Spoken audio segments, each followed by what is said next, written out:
নমস্কার, good morning. আর তোমরা দেখছো তোমাদের প্রিয় YouTube channel exam guide by Nitu. বন্ধুরা, আমি প্রতিদিন সকাল 8টার সময় কলকাতা পুলিশ কনস্টেবল এবং পশ্চিমবঙ্গ পুলিশ কনস্টেবলের প্র্যাকটিস সেট করাই। তো আজকে আমি সেটা করাচ্ছি না, এখন আমি করাবো এসএসসি এমটিএসের 2023-এর প্রিভিয়াস ইয়ারের কোশ্চেন, যেগুলি SSC MTS, CSL, NTPC, railway group D পরীক্ষার জন্য খুবই গুরুত্বপূর্ণ। তোমরা জানো এসএসসি এমটিএস, সিএসএল, এনটিপিসি এবং রেলওয়ে গ্রুপ ডি সবই কিন্তু টিসিএস কন্ট্যাক্ট করে থাকে। তো তোমাদের জন্য এই প্রশ্নগুলো খুবই গুরুত্বপূর্ণ। অবশ্যই প্রশ্নগুলো প্রথম থেকে শেষ পর্যন্ত দেখবে। তো এখন আমি করাচ্ছি 8 নম্বর ক্লাস। এর আগে আমি এসএসসি এমটিএস প্রিভিয়াস ইয়ারের 7টি ক্লাস করে দিয়েছি, তোমরা যারা দেখোনি অবশ্যই দেখে নেবে। এটা পরীক্ষায় এসেছিল 4 মে সেকেন্ড শিফটে। তো বন্ধুরা, চলো শুরু করা যাক প্রশ্নগুলো। প্রথম প্রশ্ন দেখো বন্ধুরা, আমি প্রতিদিন 8টার সময় কিন্তু কলকাতা পুলিশ এবং ওয়েস্ট বেঙ্গল পুলিশ কনস্টেবলের কিন্তু প্র্যাকটিস সেট করাচ্ছি।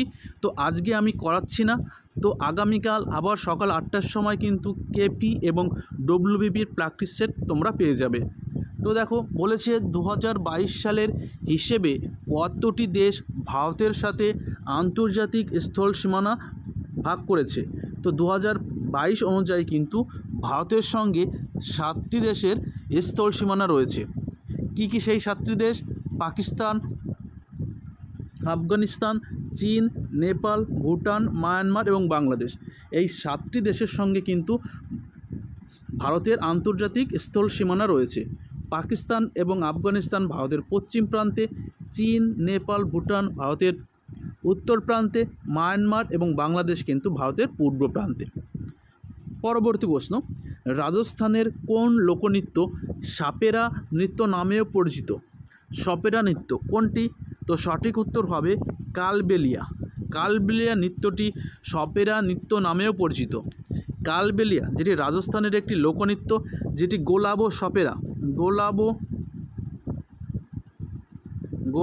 সপেরা পরিবেশন করে থাকে। কালবেলিয়া নৃত্যর সঙ্গে যুক্ত গোলাবো সপেরা, সেই জন্য কিন্তু সপেরা নৃত্য বলা হয় কালবেলিয়া নৃত্যকে। চলো নেক্সট। নিচের কোন গ্রহের কোনো উপগ্রহ নেই? দেখো, বৃহস্পতির গ্যানিমিড, শনির টাইটান, তো শুক্রের কোনো কিন্তু উপগ্রহ নেই। পৃথিবীর কি আছে? চাঁদ আছে, তাই তো? পৃথিবীর উপগ্রহ চাঁদ। তো নিচের কোন গ্রহের কোনো উপগ্রহ নেই? তো পৃথিবীর শুক্র গ্রহের কিন্তু কোনো উপগ্রহ নেই। বৃহস্পতির কি আছে? গ্যানিমিড, শনির টাইটান। চলো নেক্সট। যে পদার্থগুলো তাদের মধ্য দিয়ে বৈদ্যুতিক প্রবাহ যেতে পারে না তাকে কি বলা হয়? যে পদার্থগুলোর মধ্য দিয়ে বৈদ্যুতিক প্রবাহ যেতে পারে না বা কারেন্ট যেতে পারে না তাকে বলা হয় অন্তরক। যেমন কাঠ, শুকনো কাঠের মধ্য দিয়ে কিন্তু বৈদ্যুতিক পরিবাহিত হতে পারে না। কাঠ কিন্তু বিদ্যুতের ভালো একটি অন্তরক, তাই তো? চলো নেক্সট। নিচের মধ্যে কাকে ঠুমরির রানী বলা হয়? দেখো, ফার্স্ট শিফটেও তোমাদের চলে এসেছিলো ঠুমরির রানী কাকে বলা হয়, সেকেন্ড শিফটেও তোমাদের দিয়েছে। তো তোমাদের দেখো এসএসসি বা টিসিএস তোমাদের প্রচুর প্রশ্ন কিন্তু রিপিট করে। তো চলো, তো সঠিক উত্তর হবে গিরিজা দেবী। নিচের কোন ব্যক্তি ঠুমরির রানী নামে পরিচিত? তিনি হলেন গিরিজা দেবী। সবুজ ও নরম ডাল বিশিষ্ট উদ্ভিদকে কি বলা হয়? সবুজ এবং নরম ডালপালা বিশিষ্ট উদ্ভিদকে বলা হয় বিরুৎ। তো সবুজ এবং নরম ডালপালা বিশিষ্ট উদ্ভিদকে বলা হয় বিরুৎ উদ্ভিদ বলা হয়ে থাকে। তো অবশ্যই একটু লাইক করে দেবে, আর সাবস্ক্রাইব করা না থাকলে অবশ্যই চ্যানেলটি সাবস্ক্রাইব করে দেবে। তো চলো নেক্সট প্রশ্ন। ভারতে লিঙ্গ অনুপাতকে ড্যাশ প্রতি নারীর সংখ্যা হিসাবে সংজ্ঞায়িত করা হয়? ভারতের লিঙ্গানুপাত, তো ভারতের লিঙ্গানুপাত প্রতি 1000 জন পুরুষের সঙ্গে তুলনা করা হয়। জনসংখ্যায় 1000 জন পুরুষের মধ্যে নারীকে সংজ্ঞায়িত করা হয়। ভারতের লিঙ্গানুপাত কত? তো ভারতের লিঙ্গানুপাত কিন্তু 943 জন। তো প্রতি 1000 পুরুষে কিন্তু 943 জন মহিলা রয়েছে ভারতে। লিঙ্গানুপাত সবচেয়ে বেশি কোন রাজ্যে? কেরালা। কেরালায় কিন্তু লিঙ্গানুপাত সবচেয়ে বেশি, এবং সবথেকে কোথায় কম? হরিয়ানাতে কিন্তু লিঙ্গানুপাত সবথেকে কম।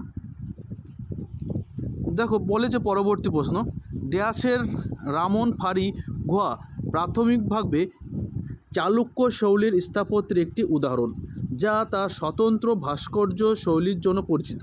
তো এই রাবণ ফারি কোন রাজ্যে দেখা যায়? এটা কারা তৈরি করেছিল? চালুক্য বংশের রাজারা কিন্তু তৈরি করেছিল। তো এটি দেখতে পাওয়া যায় বর্তমানে কর্ণাটকে। কর্ণাটকে কিন্তু এটি তামিলনাড়ুতে কিন্তু দেখতে পাওয়া যায়।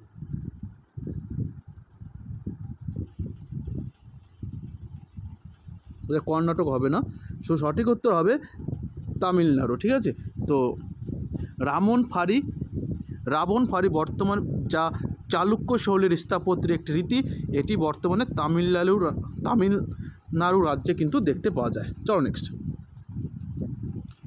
দ্য 36তম অফিসিয়ালি ল্যাঙ্গুয়েজ সংক্রান্ত সংসদীয় কমিটির বৈঠকে কে সভাপতিত্ব করেছিলেন?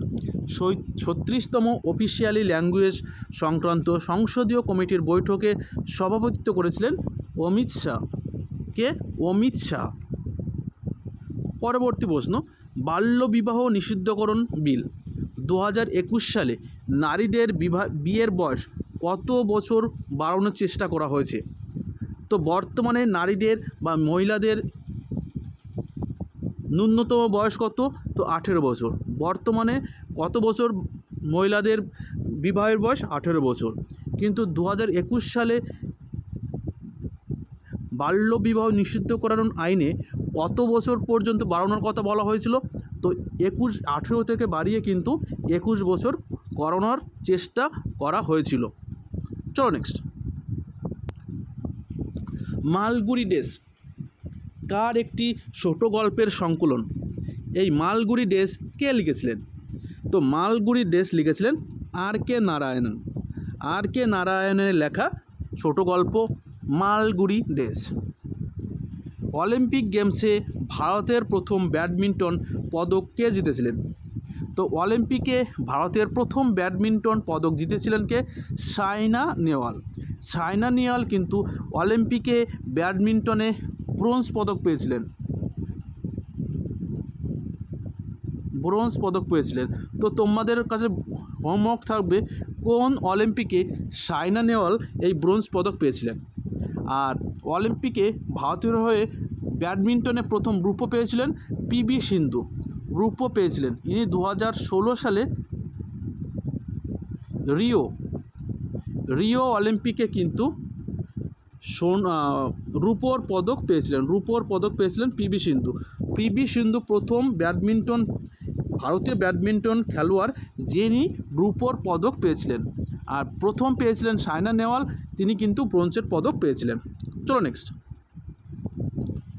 জীবনের সময়কাল যখন শরীরের পরিবর্তন ঘটে যা প্রজনন পরিপক্কতার দিকে পরিচালিত করে তাকে কি বলা হয়? একে বলা হয় বয়স সন্ধিকাল। এই সময় কিন্তু মানুষের শরীরের বয়স সন্ধিকালে কিন্তু মানুষের শরীরে বিভিন্ন রকমের পরিবর্তন দেখা যায়, যেরকম পুরুষদের দাড়ি ওঠে, ঠিক আছে, এই বয়স সন্ধিকালে। কথার পরিবর্তন হয় বয়স সন্ধিকালে, ঠিক আছে। কৈশোর এবং যৌবনের কিন্তু মাঝখানটায় এই বয়স সন্ধিকাল। পরবর্তী প্রশ্ন, করবিলন কাপ নিচের কোন খেলার সঙ্গে যুক্ত? করবিলন কাপ এইটি কিন্তু টেবল টেনিসের সঙ্গে যুক্ত। করবিলন কাপ কিন্তু টেবল টেনিসের সঙ্গে যুক্ত। দেখো বন্ধুরা, তোমাদের এসএসসি এমটিএস প্রিভিয়াস ইয়ারের কোশ্চেন আমি কিন্তু প্রতিদিন 5টার সময় দিই, কিন্তু আজকে আমি এটা সকালবেলা দিচ্ছি, কারণ প্রতিদিন সকাল 8টার সময় তোমরা পেয়ে যাও কলকাতা পুলিশ এবং ওয়েস্ট বেঙ্গল পুলিশের প্র্যাকটিস সেট। তো আজকে আমি কলকাতা পুলিশের কোনো প্র্যাকটিস সেট দিচ্ছি না, তো আগামীকাল আবার তোমরা যথারীতি কলকাতা পুলিশ কনস্টেবলের প্র্যাকটিস সেট পেয়ে যাবে। চলো নেক্সট প্রশ্ন। কোন দেশ ভস্তক 2022 সামরিক মহড়া আয়োজন করে? কোন দেশ? তো ভস্তক 2022 সামরিক মহড়ার আয়োজন করে কে? রাশিয়া। দেখো ভস্তক যে সামরিক মহড়া এরা কিন্তু রাশিয়া কিন্তু আয়োজন করে থাকে। পরবর্তী প্রশ্ন, ধান চাষের জন্য ড্যাশ এর সাথে উচ্চ বৃষ্টিপাত প্রয়োজন। দেখো উচ্চ বৃষ্টিপাত তোমাদের দেখায়, উচ্চ বৃষ্টিপাত হতে গেলে কি করতে হবে? অবশ্যই আর্দ্রতা বেশি হবে। তো আমি দুটো অপশন হবেই না, ঠিক আছে, উপরে দুটো। বেশি বৃষ্টিপাত হলে অবশ্যই বাতাসে কিন্তু আর্দ্রতা বেশি থাকতে হবে। তো ধান চাষের জন্য কি দরকার? উচ্চ তাপমাত্রা এবং উচ্চ আর্দ্রতা দরকার হয়। উচ্চ আর্দ্রতা না হলে কিন্তু বৃষ্টিপাত বেশি হবে না। চলো নেক্সট। নিম্নলিখিত গ্যাসগুলির মধ্যে কোনটি দাঁতের অস্ত্রোপচার সময় চেতনানাশক হিসেবে ব্যবহার করা হয়? তো দাঁত তোলার সময় আমাদের কি হয়? অজ্ঞান করে দেওয়া হয় বা চেতনানাশক করা হয় তখন। তাহলে কী হবে? অস্ত্রোপচার যখন হয় তখন কিন্তু কোনো রকম ব্যথা অনুভব করবে না। তো সঠিক উত্তর কী হবে?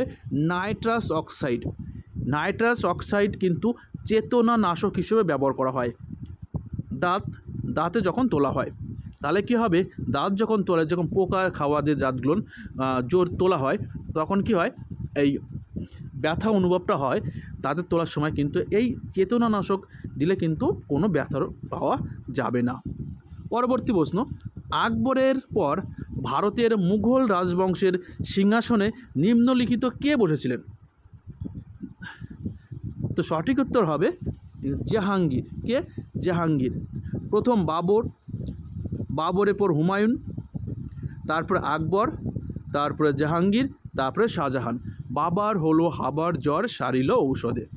ঠিক আছে, তাহলে বাবর হলো হুমায়ুন, আবার আকবর, জ্বর জাহাঙ্গীর, সারিল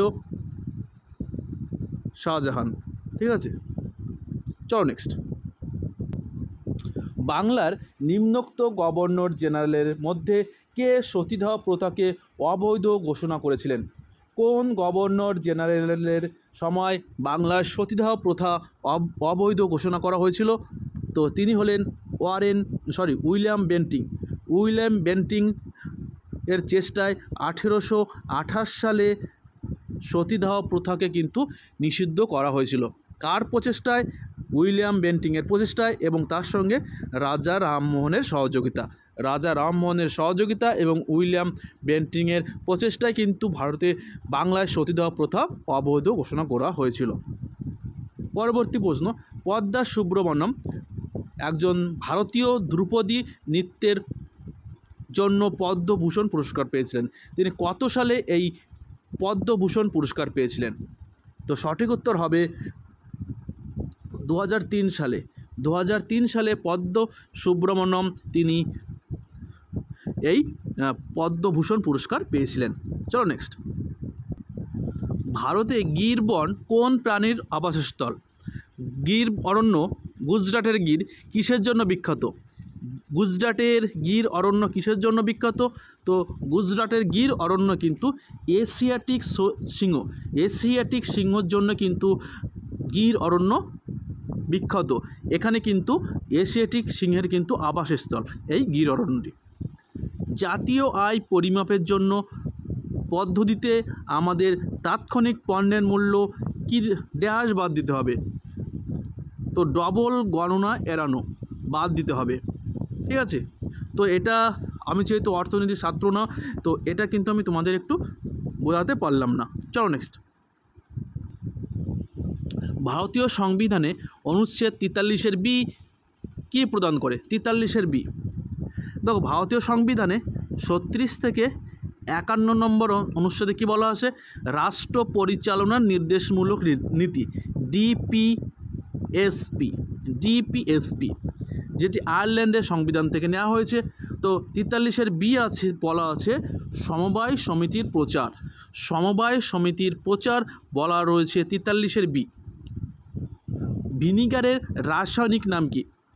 ভিনিগারের রাসায়নিক নাম কি?